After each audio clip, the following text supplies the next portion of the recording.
A group of local businesses in New London teaming up to raise money to help flood victims. Supporters can order these navy blue t-shirts and sweatshirts saying we are stronger together.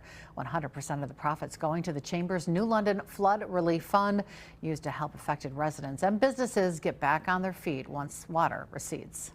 So it's one of those things where you hate to see it happen, but the amount of people that have stepped up to help each other, to be checking on their neighbors, to be out sandbagging, to supply food to hotels, and to just jump in wherever they were needed has been absolutely amazing to watch. The shirts are sold through the Changing Lives Foundation website. They're open for orders through April 28th. We have that information available on our website, wbay.com/links.